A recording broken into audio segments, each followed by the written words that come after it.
먼저 조금 전 열린 기자회견 내용 들어보겠습니다. 대통령께서 지금 최근에 3번의 대국민 발표를 하신 걸로 알고 있습니다. 그 말씀 중에 대통령께서 말씀하신 그 워딩을 생각해 주시면 될 것 같습니다. 제가 기억나는 부분은 수사든 탄핵이든 당당히 맞서겠다고 말씀을 하셨습니다. 맞서겠다고 하는 것이 당신의 입장과 또 견해를 적절한 절차에서 밝히실 의지를 피력했다 이렇게 보고 있습니다.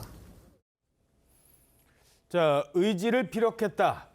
윤석열 대통령이 탄핵 심판 법정에 직접 출석할 의지가 있다. 이렇게 재차 밝혔군요. 네, 맞습니다. 이 윤 대통령의 변호인단은요, 윤 대통령이 수사든 탄핵이든 당당히 맞서겠다고 밝혔고 그런 의지는 여전하다면서 수사 상황에 대해서 직접 출석할지 여부는 변호인단이 구성된 후에 그 수사 출석할지 여부를 발표하겠다고 밝혔습니다.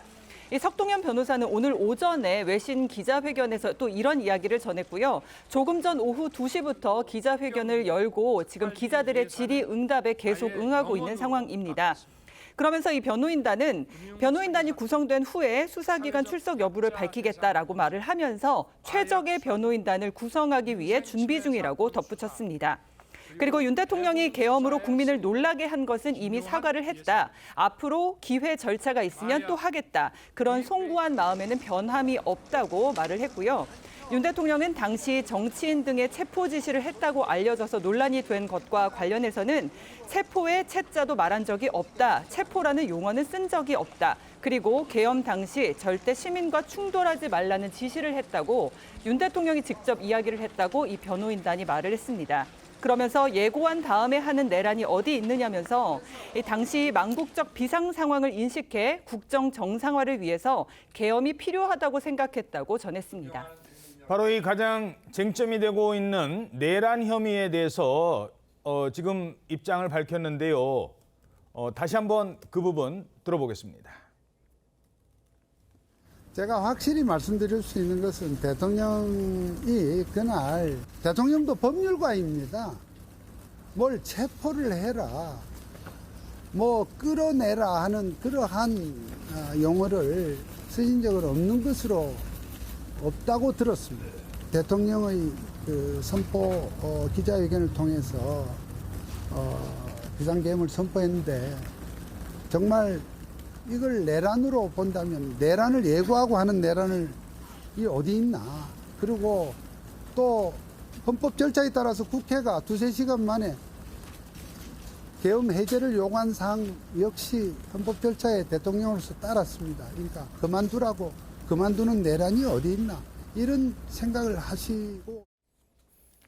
자, 오늘 회견에서 윤 대통령 측이 앞으로 이 법정까지 사건이 간다면 거기서 변론할 내용에 가장 쟁점이 되는 부분이 하나 나온 것 같아요. 체포의 채자도 꺼내지 않았다. 그런데 현장에 있던 군 지휘관들은 윤 대통령과 이 통화에서 그런 얘기를 분명히 들었다라고 얘기를 했거든요. 네. 바로 그러니까 나는 한 적이 없다. 그 얘기를 들었다. 근데 전화는 녹음이 안 되는 전화. 그렇습니다. 이러면서 이게 쟁점이 될 것 같거든요. 네. 맞습니다. 이게 사실 지금 양상이 보면은 어떻게 보면은 윤 대통령이 이 탄핵 심판이나 이 수사에 아직 본격적으로 임하기 전이거든요. 정식으로 변호인단도 꾸려지기 전이라고 하지 않습니까? 그럼에도 불구하고 지금 오전에는 외신에, 오후에는 지금 국내 언론에 저렇게 사건의 핵심 쟁점과 관련된 입장을 활발하게 지금 펴고 있습니다. 말씀하신 대로 내란죄에서 핵심은 체포 지시 부분입니다. 그렇죠. 체포 지시가 있었다라고 하게 되면은 내란죄 구성 요건이 이 국헌문란 목적으로 폭동한 자가 되니까는 이 국회의원에 대한 체포 지시는 특히나 국가기관에 대한 마비 시도로 이렇게 볼 수가 있거든요.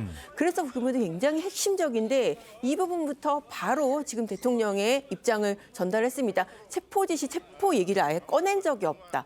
이 부분에 대해서 정면으로 지금 반박을 하는 거죠. 예. 그러니까는 이렇게 진짜 오전, 오후 두 차례 기자회견을 거쳐서 핵심 쟁점에 대해서 저렇게 바로 반박하는 입장을 내는 거로 봐서는 앞으로 사건에서도 장외전이 상당히 치열하게 펼쳐질 것으로 예상이 되는 대목입니다. 그 비화폰을 썼다는 게 어쩌면 뭐 서버를 찾아본다고 해도 당시 통화 내용까지는 구체적으로 알 수 있는 상황은 아직은 아닌 거 같잖아요. 그렇습니다. 그렇게 돼서 어떻게 보면은 이 발화자들 사이에 진실 공방으로 이어질 그럴 소지가 상당히 지금 생기는 거죠. 예.